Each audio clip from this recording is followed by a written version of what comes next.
What's up, YouTube? Nova8264 here. I got a little video of a color swap, so to speak. My son's Shocker RSX here, pink and black. We're going to change some colors. We're going to change this freak barrel back. We're going to change the eye covers. We're going to change the feed neck clamp. And we're going to change the trigger and the ASA on-off knob, as well as the back here to the bolt. With the color swap, or the Shocker RSX color accent kit, we're going to go with the lime green, I believe they call it. Well, it's green, put it that way.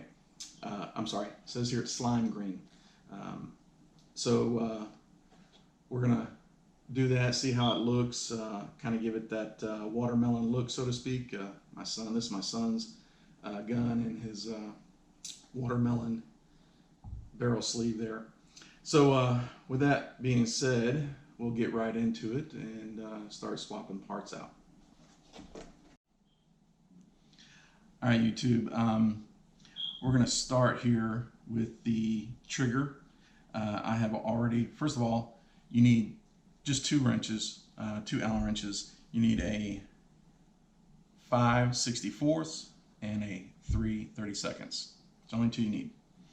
I've already gone through taking the liberty of loosening the set screws for the trigger, so we'll start there. I counted how many revolutions. You want to take them pretty much right out flush to the edge, to the outside here, and make sure you count the revolutions, because when you put the new trigger in, you don't want to over tighten it, and of course you don't want it to be loose. So, you know, count your revolutions. That'll help you from binding the frame and this, that, and the other. Like I said, I already took the liberty of loosening them, and once you loosen them, the trigger just pulls right out, like so. And we'll set that right over here. We'll go ahead and open the kit here.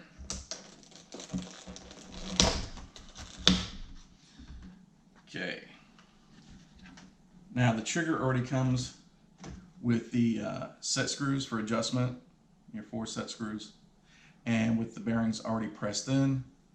You can see that there.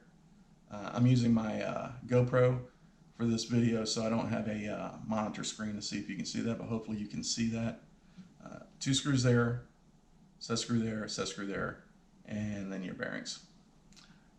Okay, all right, so this should just slide right in, just like the other trigger would have. And then you're going to take your 3/32 and you're going to tighten those back in.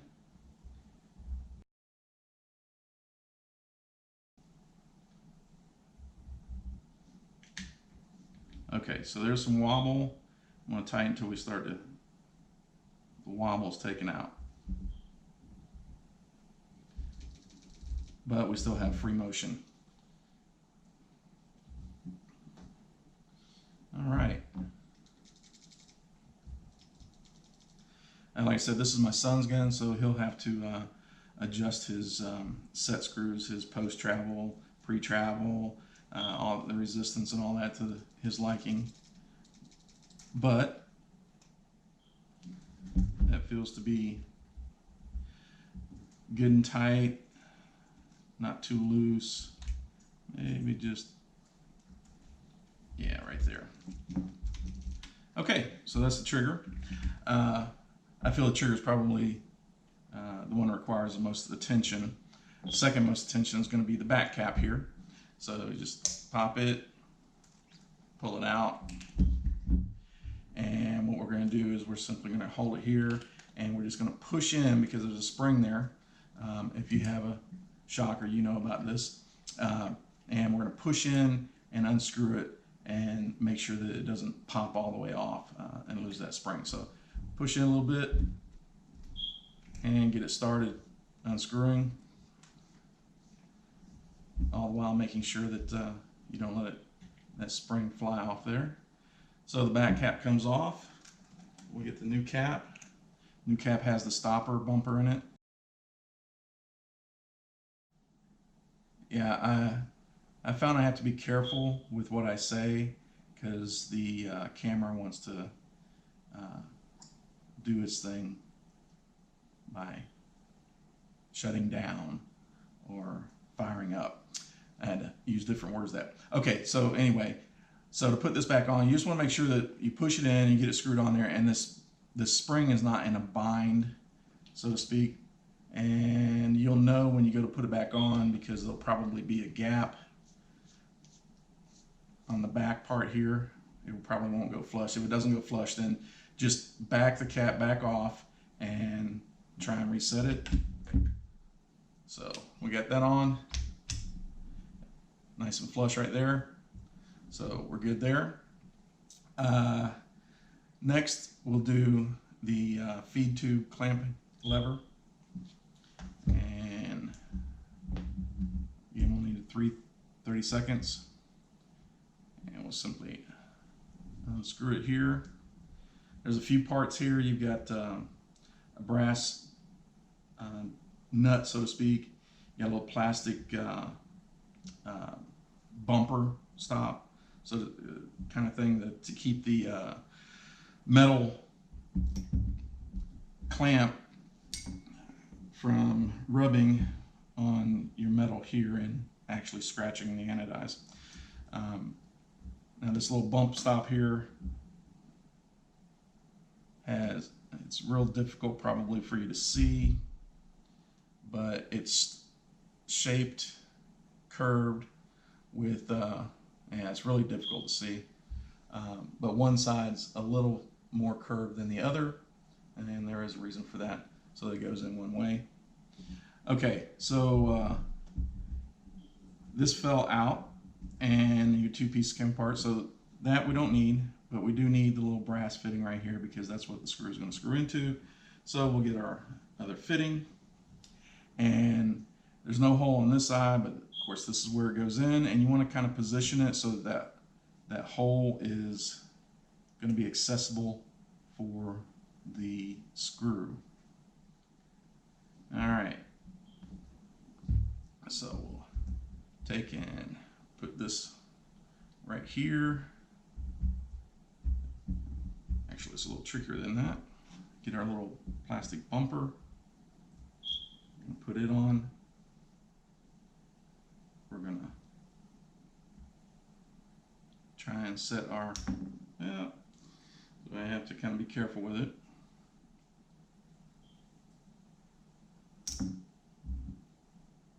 Not doing so well with these small pieces, am I? Not so much. Okay.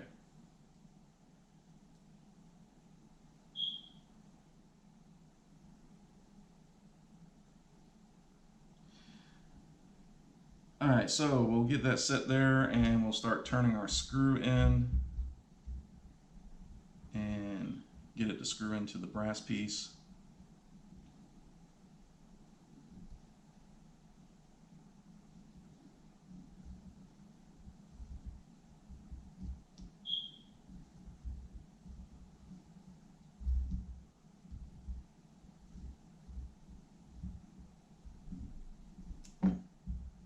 Okay, so we got that on.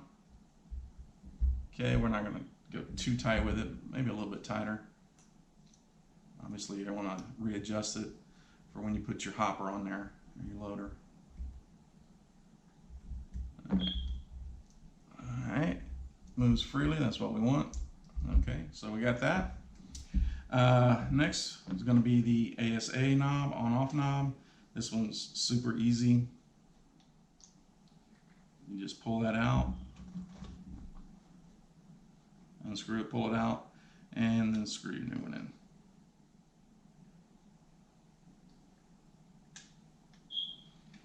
Set in the hole, and there we go.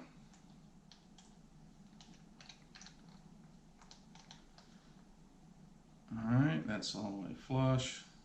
I'll back it out just a little bit right there. And we'll go ahead and put these pieces back in here. Back cap, feed neck lever, and the trigger right there. Okay, now your eye covers. The eye covers come with the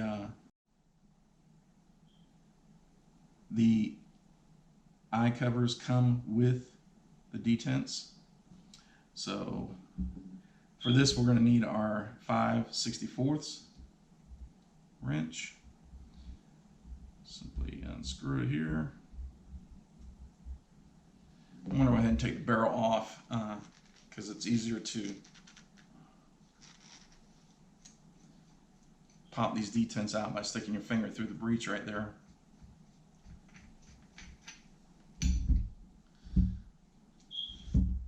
And that one's going to come out. We're going to put our new one in. Again, so all we have to do is just slide in there. Detent's already in it. Put our screw back in. Now there's a little O-ring on these screws, so you don't really want to wrench it down too much, just enough so it's nice and snug. They do recommend putting some blue Loctite on these trigger screws, which I did not, but you may decide that's something that you want to do for those. Other than that, you don't need any Loctite for anything else. Like I said, these have a little rubber O-ring on them. You just want to make sure they're snug, not too overly tight to really, smash that O-ring too much. Other side here. Oops. Down out. Put your new one in. Screw it down.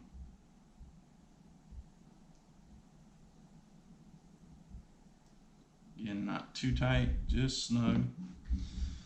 And that's both your detents right there. And we'll put those away here.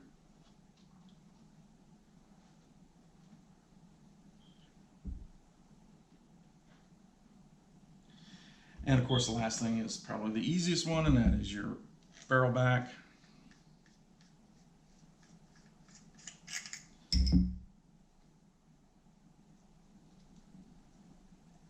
Take out the 6/87.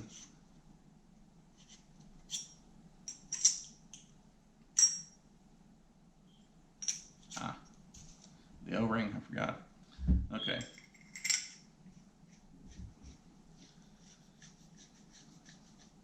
Put it on there.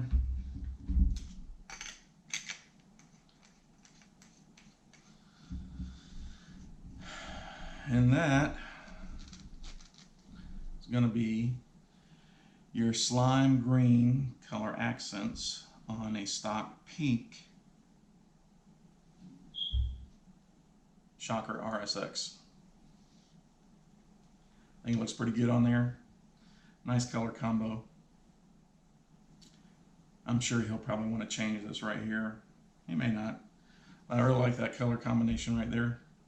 Kind of wish for my Plain Eclipse G-Tech 160R that they would come out with a little bit of color accents and all there. Anyway, that's how you do that. Real simple, easy peasy. All right, YouTube, signing off.